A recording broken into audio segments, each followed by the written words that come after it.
Godown నుండి ration బియ్యం మాయం చేశారని అభియోగాలతో వైసీపీ నేత పేర్ని నాని ఆయన భార్య పేర్ని జయసుధలపై కేసు నమోదైన సంగతి తెలిసిందే. ఈ కేసులో పేర్ని నానికి హైకోర్టు బెయిల్ మంజూరు చేయగా ఆయన భార్యకు కృష్ణా జిల్లా కోర్టు బెయిల్ మంజూరు చేసింది. మరోవైపు జయసుధ బెయిల్ రద్దు చేయాలని కోరుతూ ఏపీ హైకోర్టులో పోలీసులు పిటిషన్ దాఖలు చేశారు. ఈ నేపథ్యంలోనే పేర్ని నాని మాట్లాడారు, కీలక వ్యాఖ్యల్ని చేశారు. తమ కుటుంబంపై తప్ప సివిల్ సప్లై శాఖ మరెవరిపైనా క్రిమినల్ కేసులు పెట్టలేదని పేర్ని నాని ఆరోపించారు. సాక్షాత్ సివిల్ సప్లై మంత్రి 22,000 టన్నుల బియ్యం పట్టుకున్న కేసు లేదని, seize the ship, seize the godown అన్నా కూడా ఎవరిపైనా క్రిమినల్ కేసులు పెట్టలేదని తెలిపారు. వాళ్ళందరిపై కేవలం 6A కేసు నమోదు మాత్రమే పెట్టారని తెలిపారు. తనకు ముందు గానీ తన తర్వాత గానీ ఒక్కరిపై కూడా క్రిమినల్ కేసులు పెట్టలేదని తెలిపారు. తనపై కక్ష కట్టారనే విషయం దీంతో అర్థమవుతుందని అన్నారు.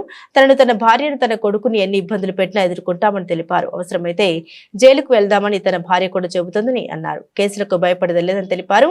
ఎన్ని కేసులు పెట్టినా వైసీపీ నుండి తప్పుకునేది లేదని, ఎప్పటికీ జగన్ వెంట ఉంటామని తెలిపారు. కూటమి ప్రభుత్వం చేసే తప్పులను ప్రశ్నిస్తూనే ఉంటామని అన్నారు. సివిల్ సప్లై శాఖ మంత్రి వెళ్ళి 22,000 టన్నులు పట్టుకున్నాను అని చెప్పని గోడౌన్లు సీజ్ చేశాను, క్రిమినల్ కేసు లేదు, అందరి మీద 6A కేసే. తర్వాత చాలా జరుగుతున్నాయి, అన్నీ 6A కేసులే. క్రిమినల్ కేసు నాకు ముందు కానీ నా తర్వాత కానీ ఒక్కరి మీద కూడా క్రిమినల్ కేసు సివిల్ సప్లైస్లో లేదు అంటే దాన్ని బట్టి వీళ్ళ పోకడ ఎట్లా ఉంది, వీళ్ళ దిగజారుడుతనం ఎట్లా ఉందో కూడా ప్రజలు గమనిస్తున్నారని చెప్తూ ఇంకోటి కూడా వాళ్ళకి హెచ్చరిక చేయదలుచుకున్నాం, లేకపోతే చెప్పదలుచుకున్నాం.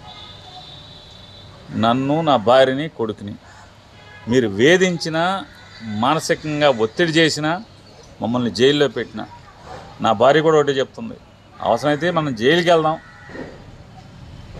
న్యాయం జరుగుద్దని నమ్మకం ఉంది, లేదంటే వాళ్ళ వేధింపులే వాళ్ళ పై చేయి సాధిస్తే ఖచ్చితంగా జైలుకి వెళ్ళి జైలు నుంచే వద్దాం. కానీ పొరపాటును కూడా జగన్మోహన్ రెడ్డి గారిని వదిలేదు లేదు, వైఎస్ఆర్ కాంగ్రెస్ పార్టీ నుంచి తప్పుకునే లేదు, మీ తప్పుల్ని, మీ పాపాలని కడగటం మానేది లేదు.